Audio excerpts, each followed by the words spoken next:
कहते हैं हर इंसान का सपना होता है अपना एक घर, लेकिन क्या हो जब अपनी जिंदगी भर की जमा पूंजी से खरीदा गया घर ही एक बड़ी उलझन बन जाए।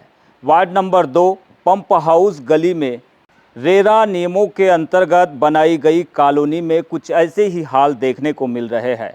आज बीजीटी विशेष में बात इसी की करेंगे। तस्वीरें देखिए इस ड्रीम होम्स कॉलोनी की। यहाँ पर 28 परिवार आज नारकीय जीवन जीने को मजबूर है। वजह बिल्डर की वादा खिलाफी और प्रशासन की रहस्यमयी खामोशी। जिस घर में खुशियाँ चहकनी थी, वहाँ पर आज पानी की एक एक बूंद के लिए हाहाकार मचा है कि पानी भी 24 घंटे मिलेगा, लाइट भी 24 घंटे मिलेगी, नाली कोई ओपन नहीं रही, गार्डन मिलेगा, क्लब मिलेगा। और ये जो कचरा यहाँ पूरा फैला गया है, रेती वगैरह इनकी ज़्यादा डंप है, वो कोई सुविधा नहीं है और इनकी सुनाई भी नहीं होती। उनसे बात रखने जाओ तो आते हैं 4 दिन बोलते, आते भी नहीं हैं। और लाख भी किया गया है उनका मीटर पानी में, जो दे नहीं रहे। और हम लोग तो सभी बहुत परेशान हैं, विशेष पानी के लिए तो बहुत परेशान है, काफ़ी समय से परेशान। और पैसा हमारा एडवांस में उनके पास हमेशा रहता है, पैसा ले लिया जाता, पैसा हम लोग पेड कर देते, उसके बाद भी कोई सुनाई नहीं होती, कोई आता नहीं। आते हैं तो संतावना दे के हम 4 दिन 8 दिन में बस कर ही रहे, उसके बाद कुछ भी नहीं। दावा था 24 घंटे पानी का, 2 शानदार गार्डन्स का, क्लब हाउस और पक्की सड़कों का, लेकिन हकीकत में मिला क्या? पिछले 3 महीनों से सूखे नल, बिल्डर ने बिजली का बिल जमा नहीं किया, विभाग ने कनेक्शन काट दिया और पंप हाथी के दांत बनकर रह गए हैं। रही सही कसर नगरपालिका के अजीब खेल ने पूरी कर दी। रजिस्ट्री हुई 2023 में, लेकिन टैक्स वसूला जा रहा है 2017 से। ये जो स्ट्रीट लाइट वगैरह भी आप देख रहे हैं, ये हमारे यहाँ पे रहने वाले लोगों के प्रयासों के द्वारा लगा हुआ है। नहीं तो इतने टाइम से लास्ट 2 महीने पहले की बता रही हूँ, इन 2 सालों में हम यहाँ अंधेरे में ही रहते थे। फिर भी हमने कॉलोनाइज़र को हमेशा बोला कि आप ये सारी जो हमको सुविधाएं हैं वो मुहैया करवाएं, चाहे क्लब हाउस हो, क्योंकि उन्होंने बोला हुआ था गार्डन है, नाली है, पानी है, इन सब चीज़ों का। बट पिछले 3 महीनों से हमारे पास में पानी नहीं था। लास्ट 2 ईयर से हमारे पास में क्लब हाउस नहीं है और लास्ट 2 सालों से हमारे पास में गार्डन नहीं है। तो कुल मिलाकर सिक्योरिटी फील करने के बजाय अनसिक्योर हो चुके हैं। इसके पहले ये भी हुआ था कि अभी 2 महीने पहले उन्होंने चौकीदार भी हटा दिया था। मतलब कोई भी आ रहा है, कोई भी जा रहा है, कोई मतलब नहीं है, ना गेट ओपन करने वाला था, ना गेट बंद करने वाला था। रात में यहाँ पहरेदारी करने वाला नहीं था। चोरी भी हुई थी यहाँ पे 2 बार, उसके लिए भी कॉलोनाइजर को बोला गया था कि चौकीदार रखा जाए, बट उनकी तरफ से आश्वासन ही दिए गए हैं, इसके अलावा नहीं कुछ। 4 दिनों से हम लोग के पास पानी नहीं है, तो हमारे ने ये है कि ये अभी 4 दिनों से तो इतनी ज़्यादा प्रॉब्लम होंगी। वो मीटर भी बंद कर दिए है पानी का, पूरा इधर से भी लॉक कर दिए। हम पानी पीने के लिए नहीं है, तो अब इतनी गर्मी में पानी की समस्या इतनी बढ़ गई है और बोल के हम लोग तो परेशान हो गए हैं कि भैया पानी तो कम से कम व्यवस्थित करवा दो। भले वो थोड़ी जो आपकी दिक्कत है, जो भी हमारी डिमांड है, वो धीरे धीरे करिए, बट लेकिन अभी पानी को तो करवा दो। लेकिन पानी के लिए बोलते नहीं, आपसे जो बनता है वो कर लीजिए। तो अभी कहाँ का पानी पी रहे हैं आपके यहाँ पर? कहाँ का टैंकर आया है, वहाँ से पानी लाए हैं 2-4 बाल्टी, वही पी रहे हैं। कैसा करोगे? टैंकर को नगरपालिका भिजवा रही है? नहीं, नगरपालिका भिजवाए ना, हमने अपने पर्सनल पैसे से। अच्छा, भैया ने अपने पैसे से भिजवा? अभी तो वो अड़मे दीदी ने भेजा, बुलाए ना, उन्होंने पर्सनल बुलाए हैं, अड़मे जी करके हैं उन्होंने, उनके वहाँ से हम लोग ने 4 बाल्टी लाए, उससे पानी यूज किया। इस पूरे मामले में अब स्थानीय जनप्रतिनिधि भी निवासियों के समर्थन में उतर आए हैं। वार्ड पार्षद योगराज कारोलिल्हारे ने बिल्डर की कार्यप्रणाली पर कड़ा एतराज जताया है। उनका कहना है कि चूंकि कॉलोनी अभी नगरपालिका को हैंडओवर नहीं हुई है, इसीलिए बुनियादी सुविधाओं की पूरी जिम्मेदारी बिल्डर की है।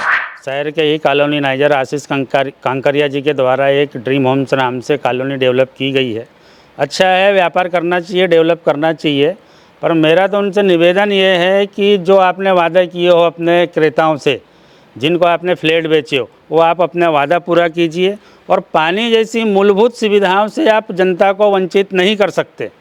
आज आपने उनको शब्द बाण दिखाए, सपने दिखाए, आपको उन्हें एक लंबी रकम एक मुश्त दिए और अपने निवास में वो निवास कर रहे हैं, पर ना उनके पास अप्रोच रोड है, ना स्ट्रीट लाइट है। अभी उनको स्थायी कनेक्शन मिला है कुछ महीना पहले, नहीं तो अभी तक वो 2 साल से टीसी कनेक्शन में काम चला रहे थे और भारी रकम बिल के रूप में चुका रहे थे। अभी आप इतनी भीषण गर्मी तो शुरुआत हो रही है और पीने का पानी नहीं है। जो बोर से पानी सप्लाई किया जा रहा था वहाँ पर बिल नहीं पटाया और इनसे पैसा लिया जा रहा है बिल्डर के द्वारा। सबसे बड़ी बिल्डर की आप हठधर्मिता देखिए कि इनसे पैसा ले रहा है और बिल नहीं पटा रहा है तो लाइट कट गई। और दूसरे बोर से जिसे पानी उपयोग कर रहे हैं, अभी सामने 28 भूखंड निर्माणाधीन है। बाकायदा प्रतिदिन दोनों टाइम उसके व्यक्ति यहाँ पर तराई कर रहे हैं और यहाँ 28 परिवार पीने के पानी के लिए तरस रहे हैं। मानवता के नाते तो अगर इनसे कोई चूक भी हुई थी तो अपने दूसरे बोर से इनको पानी देना था, पर ये ऐसे ठेकेदारों की मनमानी नहीं चलेगी। और मेरे संज्ञान में ये 2 दिन से बात आ रही थी, क्योंकि मैं तो आज तक ये समझ रहा था कि ये अभी कॉलोनी ठेकेदार के अधीन है और नगर पालिका को हैंडवर्क नहीं हुई है, तो सब सुविधा इनको प्राप्त हो रही होगी। पर अभी आई है तो आज हम लोग सभी के साथ में जन सुनवाई में माननीय कलेक्टर साहब से बात की है और बड़ी गंभीरता से कलेक्टर साहब ने यहाँ की इनकी समस्याओं को सुना है और मुख्य नगर पालिका अधिकारी बालाघाट को एक टीम गठित करने बोला है। तो आज वो टीम गठित कर रहे हैं, कल से यहाँ पर टीम आएगी और इनको पानी की व्यवस्था चाहे ठेकेदार करे। पार्षद लिल्हारे ने 2 टूक शब्दों में चेतावनी दी है कि रेरा नियमों का उल्लंघन बर्दाश्त नहीं किया जाएगा और वे इस धोखाधड़ी के खिलाफ उच्च स्तरीय शिकायत दर्ज कराएंगे। कोई भी आम जनता बहुत ज़्यादा शिकायतों के चक्कर में पड़ना नहीं चाहता। जब इनको अति हो गई, मूलभूत सुविधा से ही वंचित कर दिया गया, तब आज पहला स्टेप उठाया गया जन सुनवाई का। आगे मैं रेरा में भी शिकायत करूंगा और जिला कलेक्टर से तो हमने शिकायत कर दी है और जो उचित कार्रवाई बिल्डर पर हो सकती है वो बिल्कुल हम कराने के लिए हर प्रयास करेंगे और उपभोक्ता फोरम में भी जाएंगे और ज़्यादा ही अगर बात आएगी तो न्यायालय की शरण भी लेंगे हम, क्योंकि मूलभूत सुविधा से हम अपने मेरे वार्ड की जनता को हम परेशान नहीं होने देंगे। अभी हम कुछ हल निकाल रहे हैं, चाहे नगर पालिका से जो हो सकता है या बिल्डर करना पड़े तो बिल्डर से करेंगे। आज इन 28 परिवारों ने कलेक्टर की जनसुनवाई में न्याय की गुहार भी लगाई है। मांग सीधी है, धोखाधड़ी करने वाले बिल्डर पर सख्त कार्रवाई हो और पानी की सप्लाई तुरंत बहाल की जाए। जन सुनवाई में अभी आज हम लोग गए थे तो वहाँ से तो आज कलेक्टर साहब से बात हुई है और उन्होंने अंडरलाइन भी किया है और हम लोग को बोला भी गया है कि जल्दी से जल्दी ये होगा इस पे काम। तो अब देखते हैं कि क्या होता है। यहाँ से इनकी एक बोरिंग ये भी गई है, हमारे यहाँ जब पानी नहीं था उनकी तरफ से कट हो गया था तो सिर्फ पीने के पानी के लिए हमने अपने यहाँ भरने की कोशिश की थी, तो इनके ही एम्प्लॉय द्वारा वो हटा दिया गया था कि आपको पानी नहीं मिलेगा, आप चाहे कुछ भी कर लोगे। सवाल बड़ा है, क्या प्रशासन इन 28 परिवारों के अधिकार सुनिश्चित कर पाएगा या फिर रसूखदार बिल्डर के आगे नियम कायदे बौने साबित होंगे। फिलहाल पार्षद यंगराज कारो लिल्हारे ने कड़ा रुख अपनाया है और जनता ने भी मोर्चा खोल दिया है जनसुनवाई में शिकायत के माध्यम से, जिससे बिल्डर्स पर दबाव बढ़ता हुआ देखने मिल रहा है। कैमरा पर्सन कमल कोडले के साथ बीजीटी मीडिया के लिए यमलेश वंजारी।